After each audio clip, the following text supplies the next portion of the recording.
بعد یہ جو حضرت ہیں جن کو بزنس ٹائکون کے نام سے کہا جاتا ہے، بہت مشہور ہے، بڑا جو کہتے ہیں میں پہیے لگاتا ہوں، میں اداروں کو خریدتا ہوں. آپ دیکھیں یہ اس کی بات سچ ہے کہ 9 مئی پاکستان کی سلامتی اور خود مختاری پہ اور عسکری اداروں پہ حملہ ہوا.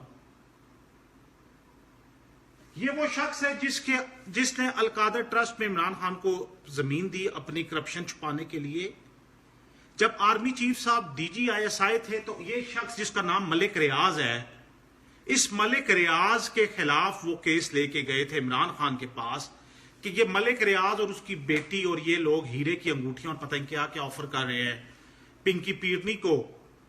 یہ وہ ملک ریاض ہے جس کا فیض آباد دھرنے میں بھی نام آیا ہے کہ یہ پیسے دیتا رہا ہے اور سپورٹ کرتا رہا ہے. یہ وہ ملک ریاض ہے جو عمران خان کے دھرنوں میں کھانے بھی دیتا رہا ہے. چلے وہ اس کی اپنی مرضی ہے، یہ کہتا ہے کہ میرے تمام سیاسی لیڈران میں نے خریدے ہوئے ہیں اور خریدے ہوئے ہیں. یہ بھی مجھے معلوم ہے، مجھے یہ بھی معلوم ہے کہ کیا کیا خریدا ہے اور کہاں کہاں خریدا ہے اور کیا کیا کس کس کو دیا ہوا ہے. میں نے جس سے شروع میں کہا کہ اگرچہ بت ہے میری جماعت کی آستینوں میں، مجھے ہے حکم اذاں لا الہ الا اللہ.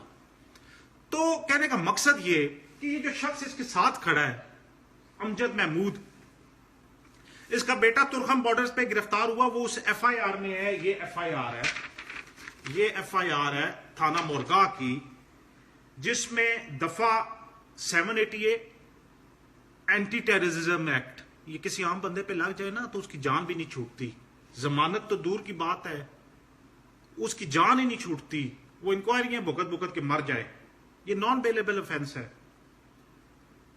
دفعہ 186، دفعہ 353، 341، 427، 149، 148، 437، 36 مزاحمت، گروہ بندی، سرکاری املاک پہ قبضہ، سرکاری املاک کو جلانا، اور اس میں واضح لکھا ہوا ہے پیٹرول بموں اور اسلحے کے ساتھ یہ شخص یہ مسلح اس نے حملہ کیا آرمی چیک پوسٹ پہ اپنے ساتھیوں کے ساتھ گروہ بندی کر کے.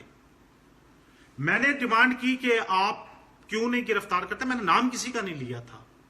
یہ انہوں نے کل ملک ریاض صاحب نے کاچھا پہن کے، نکر پہن کے، لال بوٹ پاؤں میں پہن کے اور ساتھ امجد محمود چودھری کو کھڑا کر کے اس نے جواب دیا ہے ان اداروں کو، ان سیاستدانوں کو. یہ جو سرفراز بگٹی صاحب کہتے ہیں نا ہم یہ روک لیں گے وہ روک لیں گے، اور بھائی آپ سے یہ ایک بندہ وہاں پہ وہ سامنے کھڑا ہے، وہ اشتہاری ہے، یہ آرمی چیک پوسٹ پہ حملے کا اشتہاری ہے. آپ سے یہ تو سنبھالا نہیں جاتا. آپ کرپشن سنبھالیں گے اور آپ جا کے بارڈر مینجمنٹ کریں گے، کہاں سے کریں گے؟